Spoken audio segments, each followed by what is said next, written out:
Big news out of the Middle East overnight, really a stunning escalation. Israel striking at Hamas leaders inside Qatar, an American ally. Joining me now is former Middle East negotiator Aaron David Miller. Aaron, great to see you. What do you make of all of this? Where does it go from here?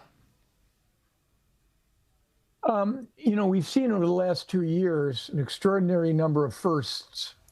The first 12-day war between Israel and Iran, the first U.S. strikes against Iran nuclear sites, October 7, the humanitarian catastrophe in Gaza, killing of Hezbollah's leadership, talks at a senior level between the Syrian government and the government of Israel.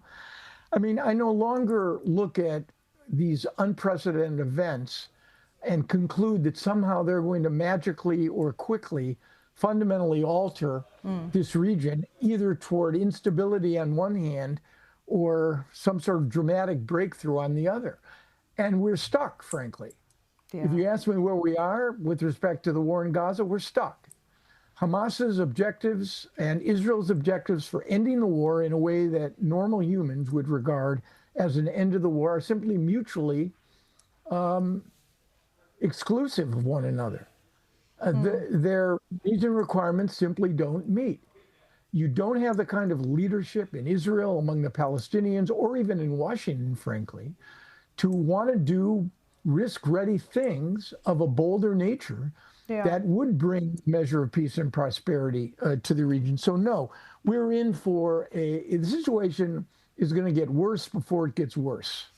Benjamin Netanyahu really pushes the envelope here, and he's justified it. He hasn't backed down at all. He often does that with the cover of the US and also the cover of Donald Trump's support.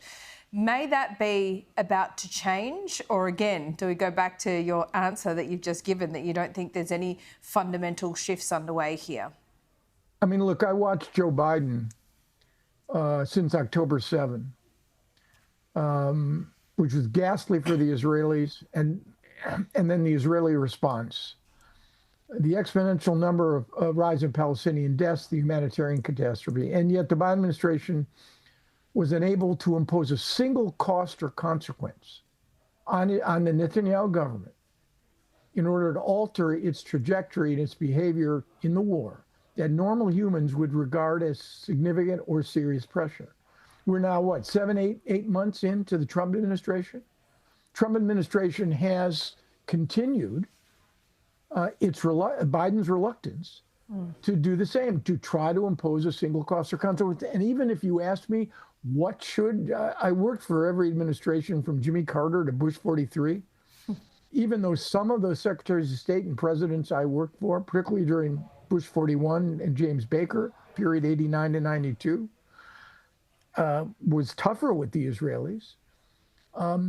If you ask me what's in the realm of possibility, is Donald Trump going to restrict or condition U.S. military assistance to Israel in an effort to force Netanyahu to end the war? Not a chance. Is Trump going to unilaterally recognize Palestinian statehood, as the Australians have done, the Brits, the French, and just about everybody else? On the contrary. He's blocked Mahmoud Abbas from coming to the UN General Assembly and has been on a sort of campaign against the Europeans to sort of chide them for what they did.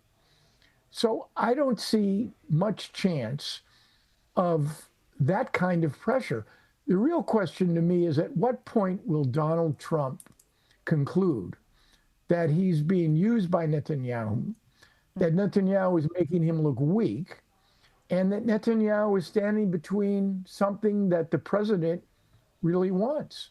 I just think, Aaron, it's so fascinating. No, he hasn't, but surely he is aware of the pressure. And don't you think that shift only happens when the domestic US politics and feelings on the ground change there? I mean, we've seen a number of really high-profile conservative MAGA commentators outspoken about Benjamin Netanyahu and the way he's waging war in Gaza. Does that shift? It's true. Is that the only thing that shifts Trump? It's true, but the bulk of the party is still Donald Trump's party. Yeah. And it's something that it's hard, I think. I mean, I work for Democrats and Republicans. I voted for Democrats and Republicans. the Republicans I work for and voted for, they're not these kinds of Republicans. I mean, yeah, Tucker Carlson, Marjorie Taylor Greene, there are others, but the bulk of the party stands with Donald Trump. If Donald Trump wanted to pressure Israel, he could get away with it. He has, he's mean enough to do it. He's transactional enough to do it. And he, I think, is probably tough enough to do it and to withstand the whatever domestic blowback there would be. And there probably would be much less than for any other American president. But for any number of reasons, look, I think he's annoyed with Benjamin Netanyahu. If you look at the White House statement, basically says that what the Israelis have done does not advance U.S. or Israeli interests. But the next statement that Caroline Levitt read was, but getting rid of Hamas is also a worthwhile goal. So the subtext here, I think, is clear to me. He doesn't like Netanyahu's tactics, but strategically, that is to say, Netanyahu's desire to get rid of Hamas if he could. I think Donald Trump agrees with Netanyahu on that. Aaron David Miller, we could always talk for hours, I reckon, but we're going to have to leave it there today. We thank you for your time as always. Thanks for having me. Really appreciate it.